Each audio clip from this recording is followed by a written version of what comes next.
Bom dia! Bom dia você de casa. Estamos muito felizes por ter você essa manhã. Mais um estudo para gravarmos na nossa mente, para termos como lição nesse dia. Não é, irmã Elisa? É verdade. Bom dia, irmã Beth. Bom dia. Bom dia a todos, bom dia a você aí do outro lado. Seja muito bem-vindo a mais um estudo da Palavra de Deus. Estamos aqui reunidos nesta manhã para aprendermos do nosso Deus eterno, daquele que nos criou e deixou tudo para nós, né? Deixou tudo de melhor para nós. Sim. Vamos começar o nosso dia com a oração? Vamos orar? Vamos. Convido você aí de casa também que curve sua fronte e vamos ter uma palavra de oração. Querido Deus, amantíssimo Pai, nós te agradecemos, Senhor, porque até aqui o Senhor tem nos guardado, tem nos protegido, temos a certeza da tua companhia, Senhor. Nós pedimos agora, neste momento, que o Senhor continue conosco, que o Espírito Santo possa nos ajudar a entendermos, a compreendermos tudo o que vamos ouvir, que vamos aprender da Tua Palavra, Senhor. Nos usa como instrumentos, que nós possamos levar salvação a todos aqueles que nós entrarmos em contato. Abençoa todas as pessoas que estão ouvindo, Senhor, que estão assistindo esse estudo, que elas possam também receber da Tua graça, do Teu poder, do Teu Santo Espírito, que elas possam estar cheias de Ti, Senhor, e que elas transbordem a todos ao seu redor do Teu grande amor e da Tua grande maravilha, Senhor, de tudo que o Senhor tem feito para nós, da Tua bondade. Nos encha, Senhor, do Teu Espírito Santo. Abençoa. Neste dia nós te pedimos tudo isso em nome de Jesus. Amém. Amém, Senhor. E para continuarmos adorando o nosso Deus, vamos louvar cantando o hino número 200, Nunca Me Deixar. E realmente Ele nunca nos deixa sós, né? Vamos louvar o nome de Deus nesse momento. Crucificado foi.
Amém?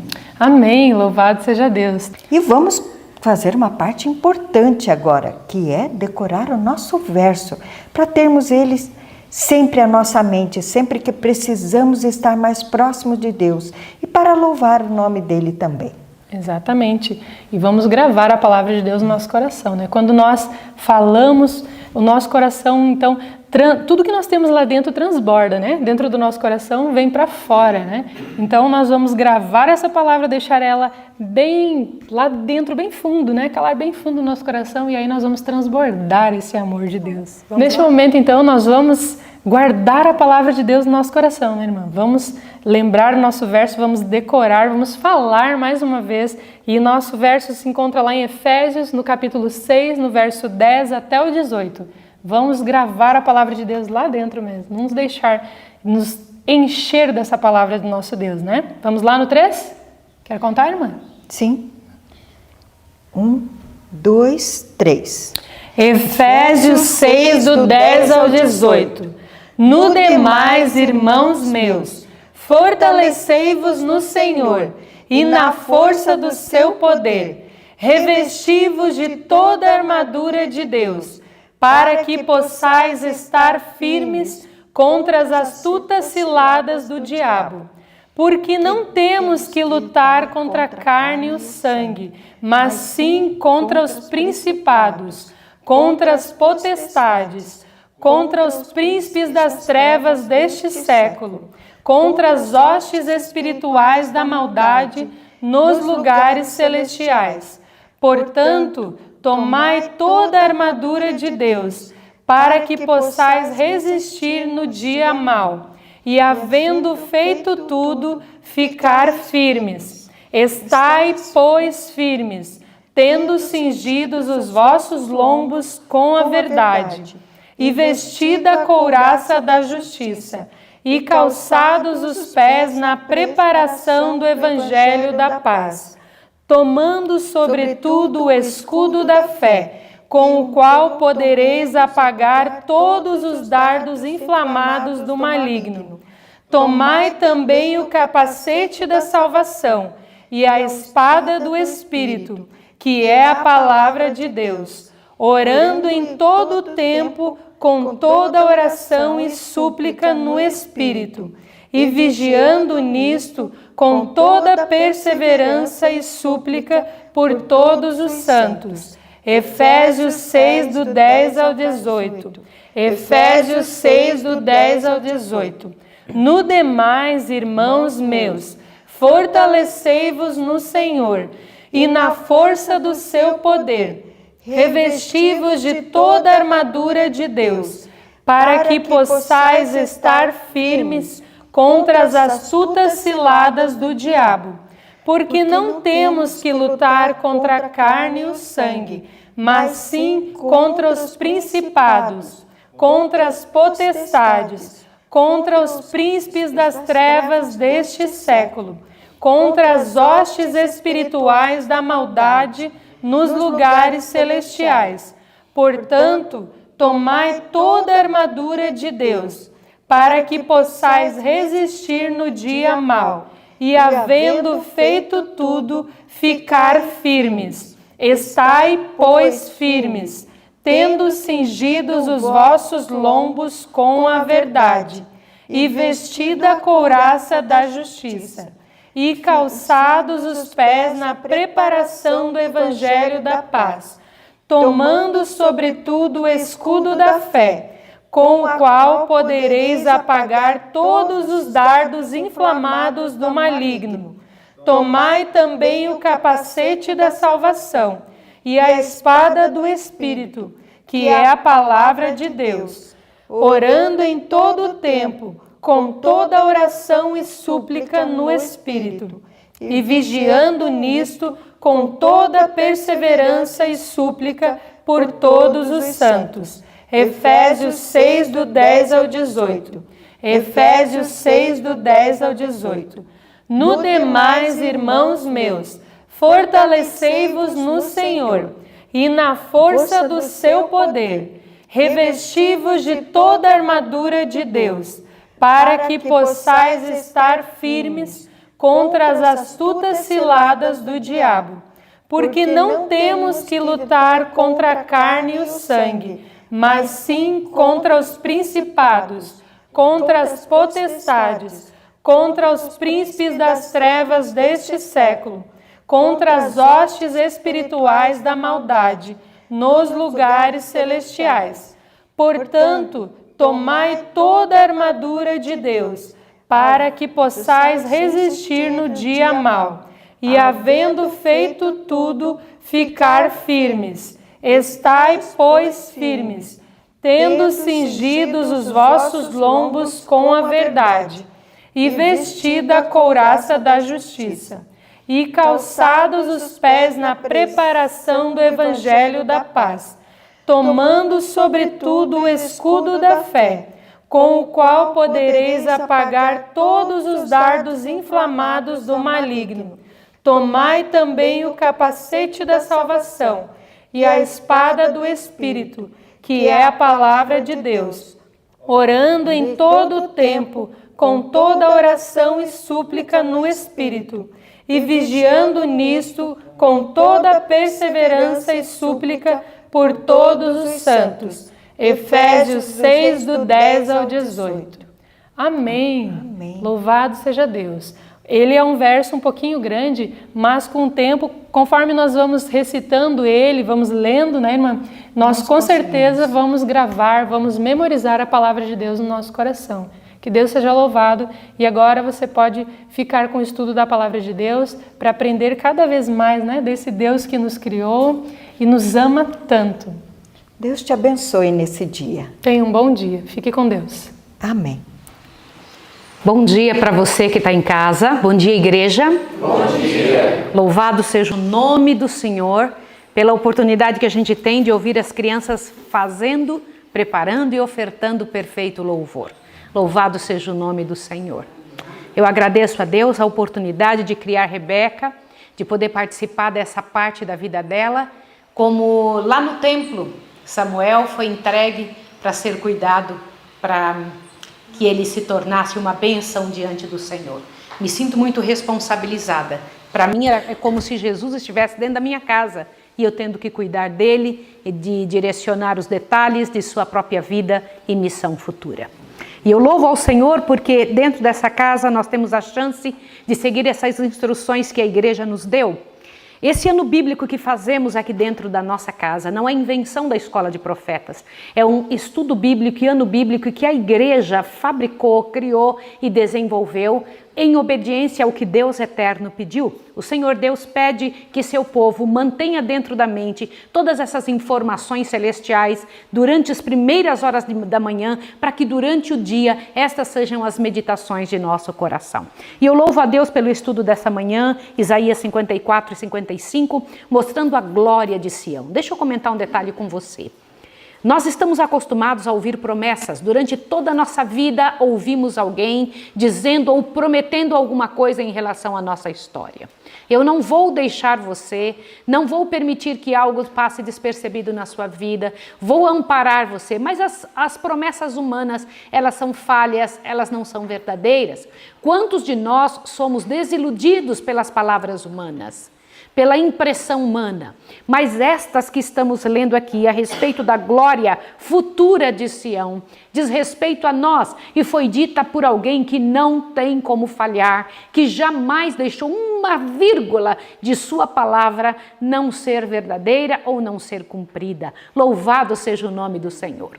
O Senhor Deus, quando diz, Ele faz acontecer. Tanto é que o Senhor Jesus cumpriu o que havia prometido para Adão. Eu vou descer à terra, eu me transformarei numa criancinha, me transformarei naquilo que preciso para que diante da humanidade e dos seres celestes eu possa provar que não só eu amo a humanidade, como também Adão não precisaria cair no pecado em que caiu e então infligir sobre a raça humana a desgraça do pecado e do sofrimento. Mas eu vou resolver o problema, disse o Senhor. Sião terá glória, o povo do Senhor terá glória, não existe miséria para sempre, o Senhor Deus renovará o seu concerto com o seu povo. Observe isto que nós vamos ler, vamos ver, porque estamos estudando a vida de Jesus. A vida de Jesus, uma parte dela. O Senhor Jesus sempre existiu, sempre. Mas vindo à plenitude do tempo, o Senhor Jesus desce então como um embrião entre os seres humanos dessa terra. Vamos relembrar o que já vimos até agora? Avante, pode passar. Pode imaginar Maria então ao dizer diante do anjo: cumpra-se em mim a sua vontade, uma escolhida para que fizesse um trabalho especial. Maria foi escolhida para criar o Salvador do mundo, para trilhar com ele os momentos que então, diante da profecia, Jesus haveria de trilhar antes de apresentar-se como homem pronto para o trabalho celeste. Ali então imagine a situação de José e Maria, não é? Tendo então na sua casa um servo de Deus para criar, um filho de Deus para ser criado. E então todo o cuidado do Senhor para com José, para que ele não perdesse esta chance, para que não saísse de suas mãos. Olha o que eu vou te dizer. Jesus sempre se empenha em nos ajudar para que não percamos as chances da bênção que está em nossa mão. Tudo que perdermos nessa terra terá sido por nossa própria decisão, não porque o céu não lutou para que não perdêssemos. Deus lutou para que José não perdesse a grande bênção de criar Jesus, não é? Imagine então eles caminhando, indo em direção ao local onde Jesus Cristo nasceu, numa estrebaria, né? Avante, e os anjos vindo do céu, imagina a alegria diante de todo o universo. Vocês já pararam para pensar que durante um tempo, 9 meses, Jesus ficou oculto aos olhos de toda a hoste celestial? Nem um dia tinham estado longe, nenhum só dia tinham permanecido distantes. Mas por 9 meses Jesus se ocultou dos olhos de todos. Imagine a alegria no céu inteiro, quando então Jesus aparece diante do planeta pelo nascimento, o céu todo alegre, feliz, contentes. Nós nos alegramos quando uma criança nasce. Agora imagine a criança, a grande criança do céu, aquela nascida para salvar a humanidade, que era o foco de todo o céu. Então imagine as cenas que se foram, então lá estavam os pastores indo visitar Jesus. Mais um outro detalhe, Simeão, lembra do que nós estudamos sobre Simeão? Que lindo aquele momento, a profetisa Ana também, ao Jesus ser apresentado, cumprindo todos os ritos do povo do Senhor, que Deus mesmo havia ensinado ao povo judeu. Os reis magos, lembram disso? Vindo de distante trazer os seus presentes a Jesus. O trabalho de Herodes no meio disso. Algumas pessoas entram na história como miséria, outros entram na história como poder diante de Deus, como bênção. Herodes entrou na história como um grande miserável, né? Imagine a situação, ali estavam os magos levando ouro, incenso e mirra, daí se tira a ideia que eram 3 reis magos, mas ninguém sabe a quantidade deles, nunca ninguém soube, nem a Bíblia disse a respeito disso, né? Vocês se lembram da situação que estudamos também, da matança dos pequenos inocentes, tentando então eliminar Jesus, em cumprimento da profecia de Daniel, capítulo 7, 8 e 9. Porque então ali estava predito que uma multidão, né, haveria de correr atrás do Filho de Deus, judiar do Filho de Deus, e a profecia de Apocalipse 12, que a mulher então, o filhinho da mulher, da igreja, haveria de nascer e seria perseguido e iam tentar matá-lo. Avante, olha ali o que cumpriu-se, o que foi dito, né, pelo profeta Jeremias. Ouviu-se uma voz em Ramá, choro e grande lamentação. Raquel chora por seus filhos, porque eles já não existem. Agora imagine a criação de Jesus. Tente imaginar esta cena. Imagine ele pequenininho, aprendendo a andar, dependendo do cuidado de seres humanos falíveis, para que o Redentor do mundo aprendesse a falar as primeiras palavras, os primeiros passos, não é? Imagine que criança diferente, aprendendo com José. A infância de Jesus foi uma infância muito interessante. Aprendeu como a única professora que teve foi sua mãe e o grande professor que são os livros sagrados. Toda mãe que recebe, ouça o que eu vou te dizer agora, a graça de gerar um filho, ela tem sim condições de criar o melhor ser humano da Terra. Eu vou repetir o que eu estou lhe dizendo. Não existe uma só mãe nesse planeta que não teria condições de ter feito o melhor por seu filho. Se a ela foi dada condições de gerar, também lhe teria sido dado ou lhe será dada a oportunidade de criar o melhor possível. Não existe uma outra pessoa melhor para criar os filhos de alguém. se a pessoa quiser servir a Deus dentro do modelo estabelecido pelo céu. A mãe de Jesus não precisou de uma universidade, de uma faculdade, ela precisou do céu, da orientação celeste, da interferência divina para criar o maior ser de todos os tempos. Avante. Ali está Jesus, né, uma representação do que como foi, Jesus aprendendo das escrituras, não é? E José ensinou a ele o ofício de carpinteiro. Eu fico imaginando que móveis esses que saíam da mão do Redentor do mundo. E Maria então guardava todas estas coisas no coração. Imagina como era ela observar, e Jesus não era uma criança taciturna e nem um ser estranho, fechado, um ermitão do deserto, calado e angustiado e para ter santidade. Algumas pessoas pensam que elas têm que ser fechadas, estranhas, esquisitas. Jamais. Que Jesus colocava o riso e a alegria pura e santa em todas as coisas que fazia. Ao comunicar-se com as pessoas sentiam a santa influência do céu e a felicidade de pertencer ao céu e ao mundo celestial. Olha lá. Disposição singularmente amável, perfeição em tudo o que fazia. Irmãos, nosso alvo sempre será a excelência. Pense, um nível mais alto, excelência. Nunca aceite fazer alguma coisa meio boa. Uma coisa meio boa é uma coisa medíocre. Nunca aceite. Por que é que você recebe metade das coisas? Porque você oferece metade das coisas. Eu vou repetir o que eu estou lhe dizendo. A vida devolve para nós o que fazemos. Se você é uma pessoa meio relaxada, faz as coisas assim, como que você espera que uma coisa muito boa venha para você?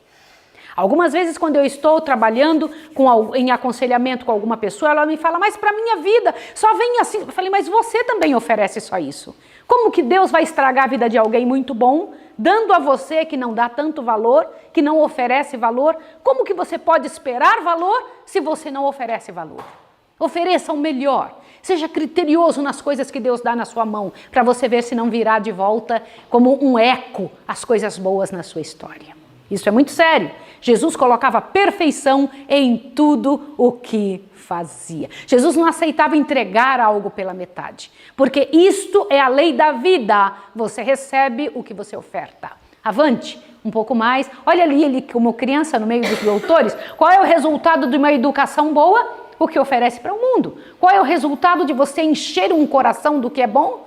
Sai coisas boas. A boca fala do que está cheio o coração. Imagine a cena. E quão impressionados ficaram aqueles doutores. E então Jesus voltou daquela ocasião e continuou o seu ofício até a plenitude dos tempos, quando ele ouviu que João estava pregando no deserto.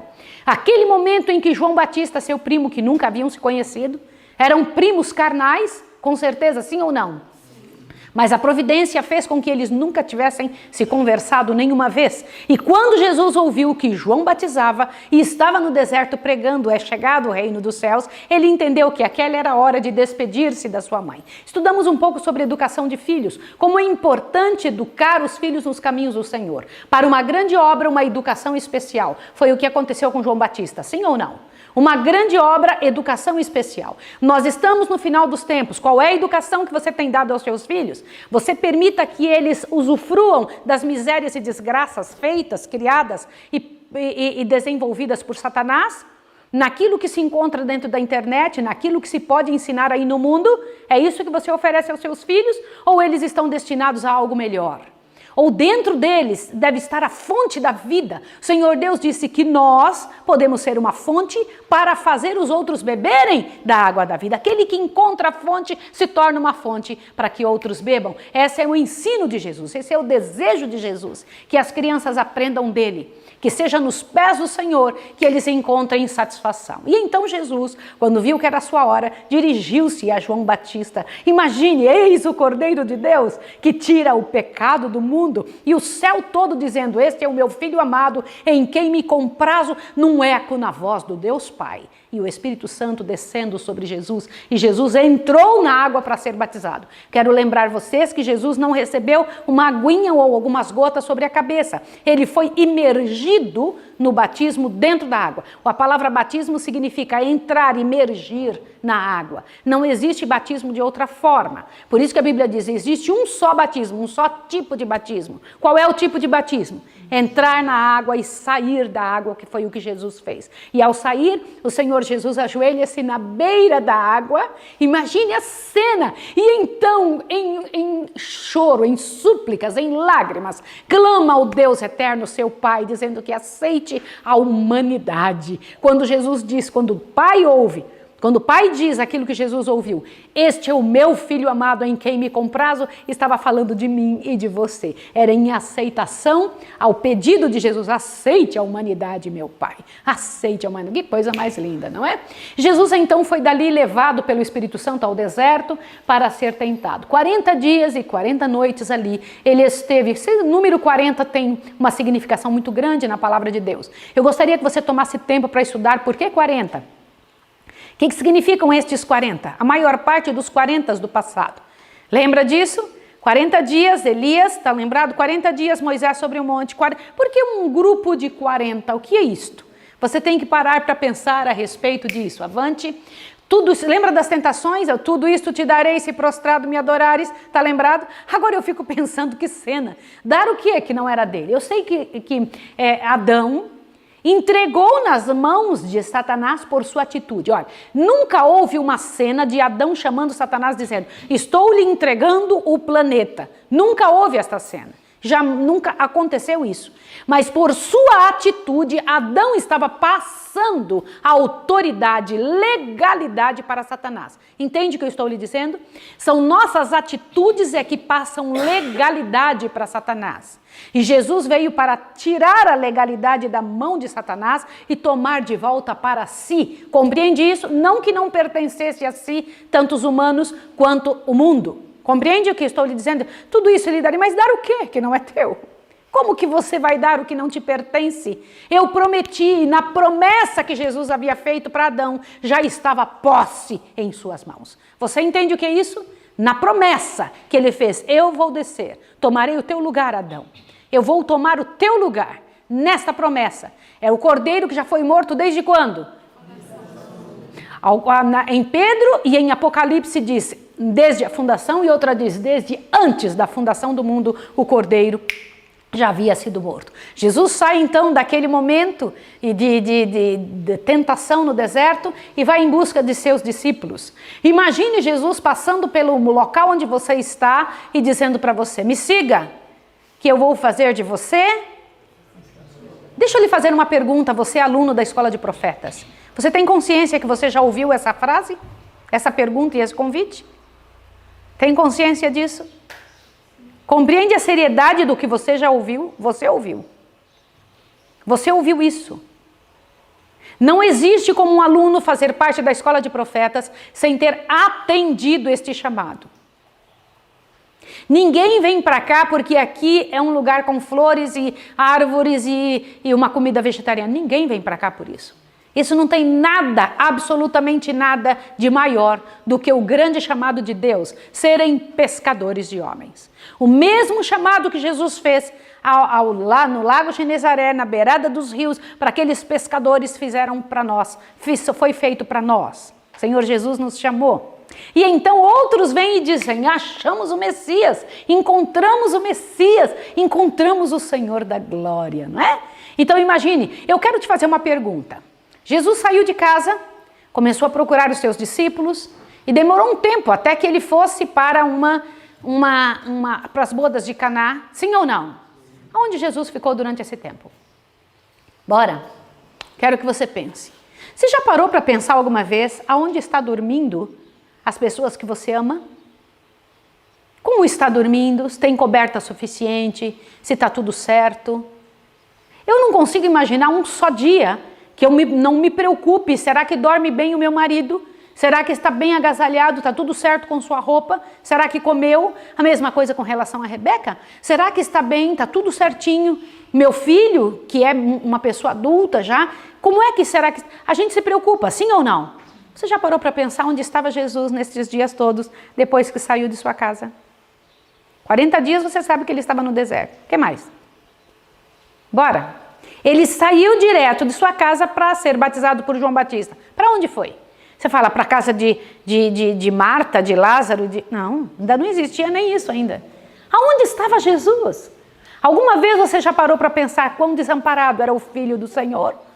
Não tem onde reclinar a minha cabeça. O Filho do Homem não tem onde reclinar a cabeça, foi o que ele disse quando lhe perguntaram: onde mora, Senhor? Onde você mora? Ele disse: Filho do Homem. Os passarinhos têm seus ninhos, as aves têm seus ninhos e as raposas seus covis, mas o Filho do Homem não tem onde reclinar a cabeça. Já parou para pensar aonde Jesus dormia?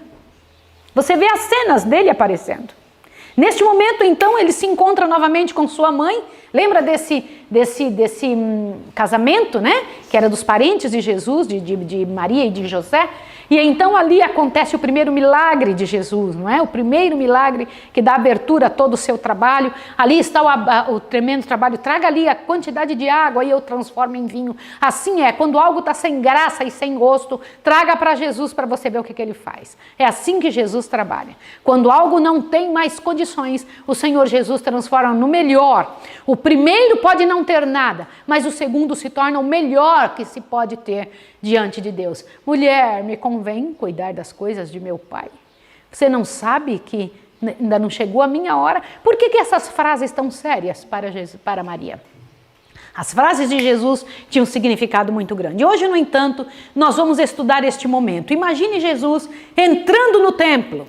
Imagine Jesus caminhando, indo em direção ao templo. Passou uns dias com Maria, era a época da Páscoa, passou uns dias com seus discípulos, mas ele começa a se caminhar no meio da multidão que estava seguindo em direção ao templo. Irmãos, isso não é só uma informação. Não é só uma informação. Te assusta o que eu vou te dizer agora.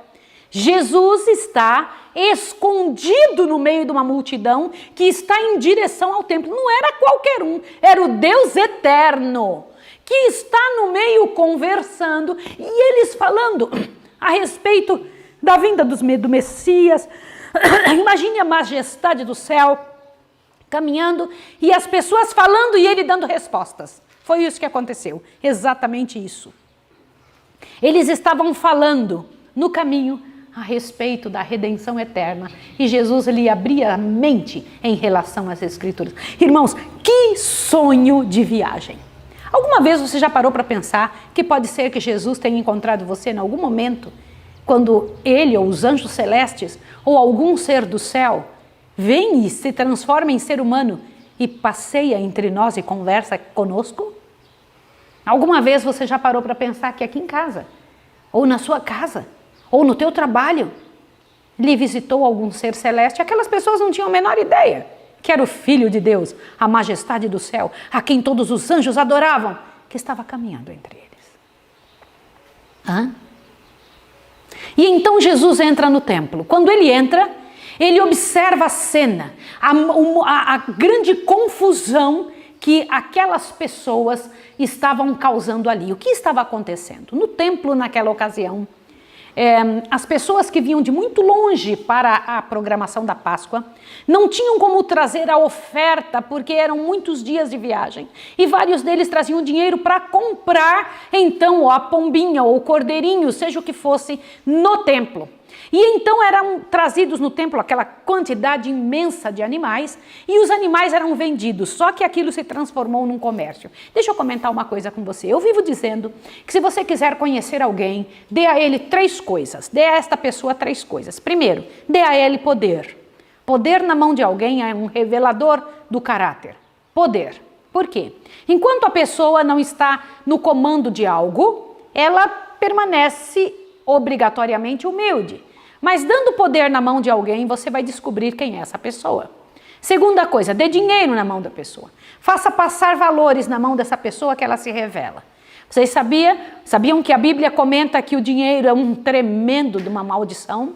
É um mal necessário, mas você tem que saber como agir. Lá estavam os sacerdotes tendo que passar dinheiro na mão e com isso eles se sentiam tentados a cobrar um pouquinho mais e colocar um tanto no seu bolso. Sim ou não? A tentar falar, é aquilo que Judas fazia, eu trabalho tanto, eu posso me pagar numa parte deste valor, eu mereço. Aliás, Veja que trabalho duro que eu faço, um pouquinho a mais. Irmãos, não tem um pecado mais terrível do que você enganar alguém com relação a dinheiro. E as pessoas fazem isso. E lá estavam as pessoas fazendo isso. E além do mais, diziam, não, este que você trouxe, esse cordeirinho aqui não tá bom não. Porque os cordeirinhos tinham que ser apresentados aos sacerdotes e tinham que ver se tinha algum defeito, se era uma oferta pura para ofertar ao Senhor. E eles então, querendo vender o deles, diziam, esse não tá bom, só é bom este daqui.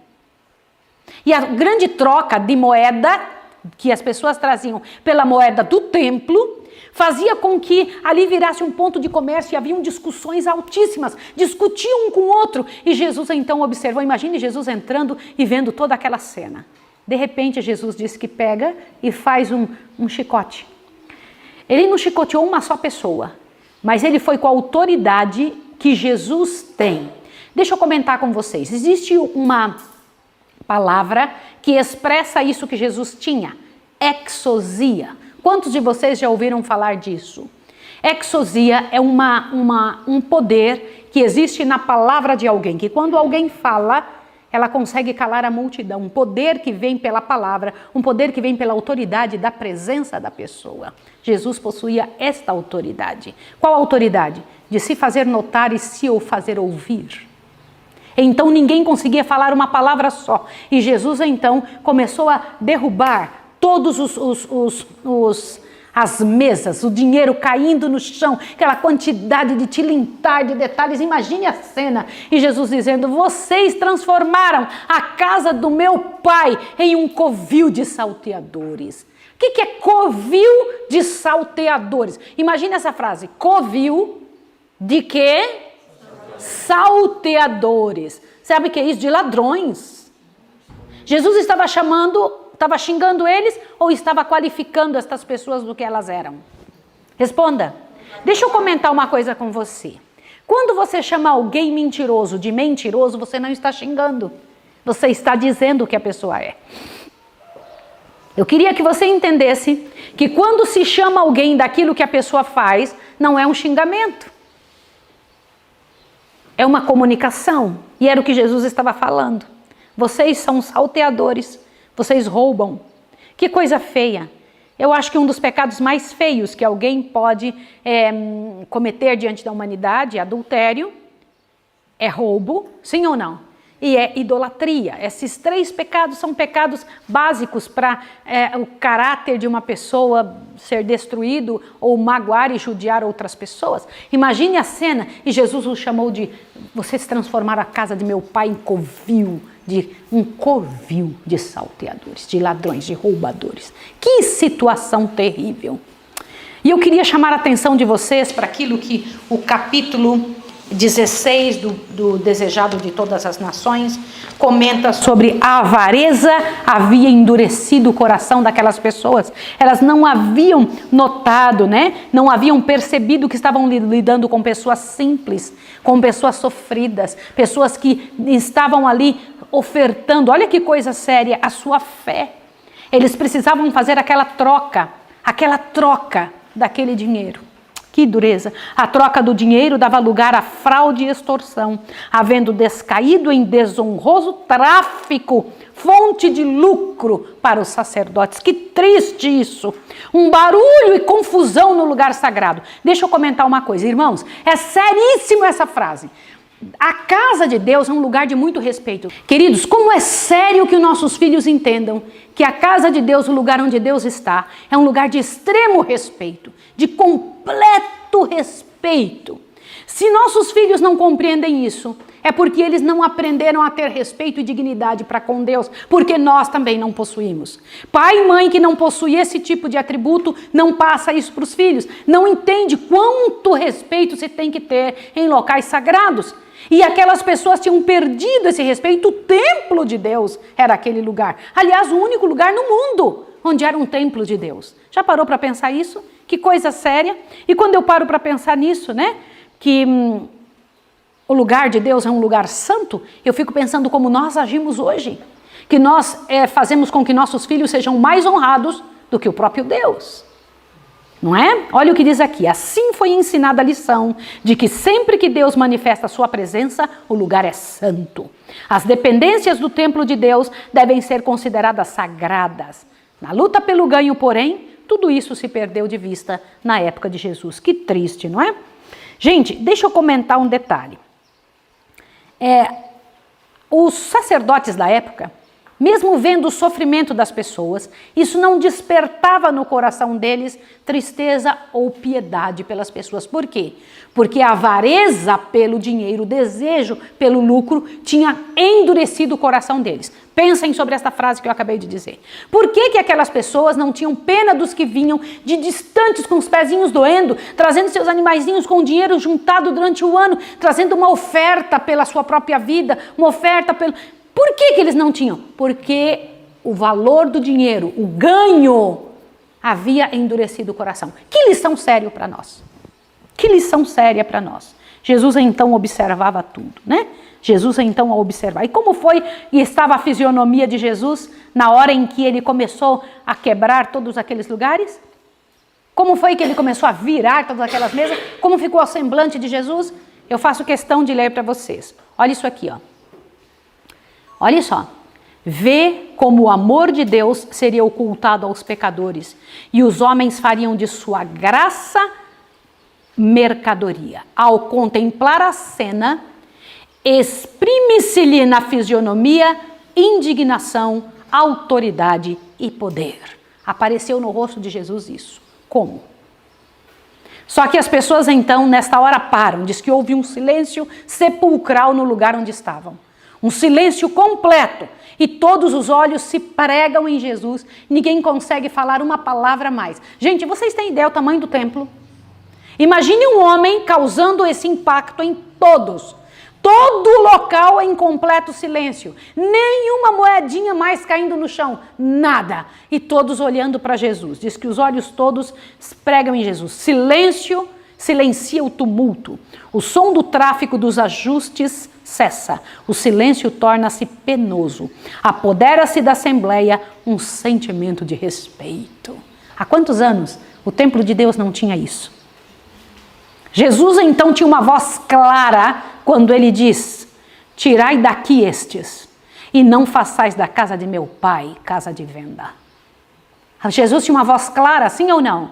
Olha o exercício do lápis, meus filhos. Jesus tinha uma voz clara, aberta. As pessoas ouviam e entendiam. E diz que nesta hora que as pessoas observam, saem correndo do templo e os próprios discípulos tremem. Por que que isso acontece? É o mesmo rosto que Jesus vai ter ao vir na nuvem. Quantos de vocês entenderam isso ao estudar? O mesmo rosto que Jesus vai ter ao vir na nuvem é o rosto que ele estava diante daquelas pessoas. Exprimindo o quê?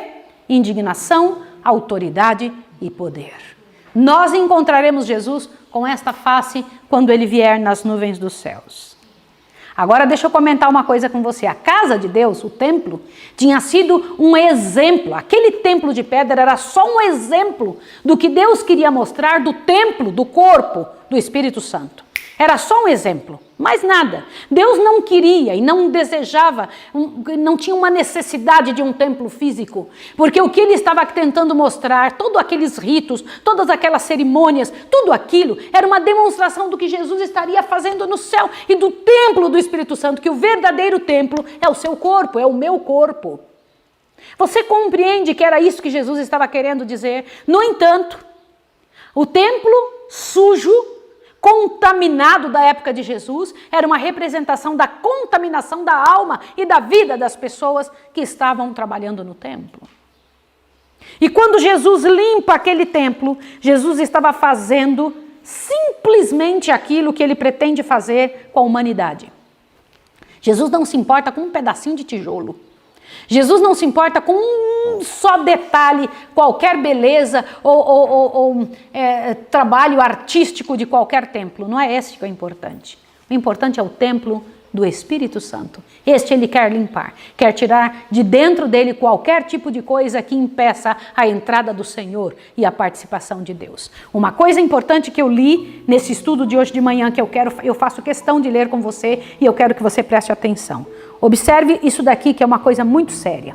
Quando eu li sobre isso daqui, eu falei, Senhor, em nome de Jesus, não permita que isso aconteça comigo. A decisão de um dia, a decisão de um momento vai fazer uma grande diferença. Os sacerdotes viram Jesus expulsando, eles saíram correndo, daqui a pouco eles estão lá fora, que fugiram e voltam para dentro do templo de novo depois de alguns minutos, não foi isso? Mas com uma decisão no coração. Alguns deles pensaram, este é o Messias. Perceberam aquela autoridade dele. E então, ao voltarem, eles veem Jesus sentado com os pobres ali, rodeado de toda aquela multidão pobre. Volta um aí para mostrar um detalhe. Rodeado daquelas multidões, daquela quantidade de gente simples, e ele então estava ali curando, não foi isso? Curava aquelas pessoas. E eles tinham percebido que um poder maior, muito maior, estava naquele homem. Alguns foram convencidos de que ele era o Messias. Agora te assusta uma coisa, abre bem seus ouvidos. Mas decidiram matá-lo. Foi isso ou não foi? Vocês já pararam para pensar que a decisão de matar Jesus foi logo no início? Decidiram matá-lo. Com isso, eles estavam fazendo uma coisa que eu acho que o cerne de nosso estudo de hoje é isso aqui que eu vou ler para vocês agora, olha. Uma vez que toda a ordem ritual era simbólica de Cristo, era uma simbologia de Cristo, não tinha valor sem ele. Peraí, como é que é? Uma vez que toda a ordem ritual, todos aqueles ritos de trazer o cordeirinho, de fazer funcionar aquela coisa, o cordeiro sem defeito, levar uma para dentro do lugar santo, depois para o lugar santíssimo, todo aquele trabalho era um ritual, sim ou não? Te assusta com a frase, ó. Uma vez que toda a ordem ritual era simbólica de Cristo, não tinha valor sem ele. Ouviu isso? Quando os judeus selaram sua rejeição de Cristo, entregando-o à morte, rejeitaram tudo quanto dava significação ao templo e seus cultos. Sua santidade desaparecera. Estava condenada à destruição. Agora te assusta a seguinte frase. Daquele dia em diante, as ofertas sacrificais e o serviço com elas relacionado eram destituídos de significado. Olhem bem, como a oferta de Caim não exprimiam fé no Salvador. Condenando Cristo à morte, os judeus destruiriam virtualmente seu templo. Quando Cristo foi crucificado, o véu interior do templo se rasgou de 2 em alto a baixo, significando que o grande sacrifício final fora feito e que o sistema de ofertas sacrificais cessara para sempre. Olha para cá. Quando que estava decidido que aquelas ofertas não tinham valor nenhum diante de Deus? Vocês entenderam que sério isso? Já pensou alguém levando ofertas que não têm valor nenhum e não vai servir de nada? A atitude interna do coração vai decidir o que aquela sua oferta, que valor aquela sua oferta tem diante de Deus. Isso é sério ou não é? Isso me faz pensar muito.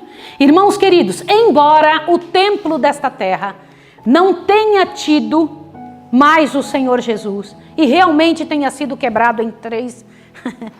O templo do corpo dele em 3 dias, eu o levanto em 3 dias. E quando Jesus disse isso, os sacerdotes disseram, demorou quase mais de 40 anos aí para levantar o templo. Eles estavam rindo de Jesus. Mas Jesus tinha condição de levantar em 3 dias, sim ou não? Se quisesse, até no segundo, pumba, num pensamento levantava tudo, sim ou não? Sim ou não, senhores? Mas ele estava falando do templo do seu corpo, do momento de sua morte. Mas deixa eu falar uma coisa. Embora não exista mais templo, o templo que hoje, onde Jesus está, o templo celestial. Não é isso? Sim ou não? Jesus está no lugar celestial, no Santíssimo. Você que está em casa, em nome de Jesus, pare para observar o que eu vou lhe dizer. Jesus hoje está num templo feito não por mãos humanas. Jesus está ali para interceder por mim e por você. E de lá, Ele que está purificando aquele templo, também purifica o templo da alma na terra. 2 tipos de purificações acontecem agora. A purificação do santuário celestial e a purificação do templo nesta terra. Porque hoje não existe templo levantado por mãos humanas. O templo que existe hoje, que é o corpo, que é a vida, precisa ser purificado também. Por isso que eu preciso dizer a você, em nome de Jesus, como está o templo de Deus, que é você. Como está o templo do Espírito Santo, que é a sua vida. Como diz esse texto, ou não sabeis que sois o templo do Espírito Santo, que habita em vós e que não sois de vós mesmos? Isso é muito sério. O Senhor Deus, na sua misericórdia e bondade, nos dá a chance de estudar esses detalhes para que haja aplicação direta em nossa vida. E você tem a chance hoje, pela graça e poder do Senhor, de fazer essa reflexão e pedir: Senhor, faz em mim, em minha vida, em meu coração, o trabalho que precisa, tudo que for necessário, para que o mal que eu trouxe para dentro desse lugar, para que a vida errada que eu permiti dentro desse templo, seja jogado fora. Expulsa, Senhor, da minha vida aquilo que não é teu. Vamos orar agora, vamos pedir a Deus que nos abençoe. Obrigada pela instrução, Senhor. Ensina-nos a viver segundo o teu modelo. Trabalha conosco, Senhor. Entra no templo de nossa vida e expulsa o que não é teu, Senhor. Rogamos a Ti a Tua bênção para esse dia, que todas as crianças, os adultos, as pessoas que estão nos ouvindo, sejam abençoadas pelo Teu poder. Em nome de Jesus Cristo. Amém, Senhor. Amém. Amanhã, um beijo grandão. Tchau, tchau.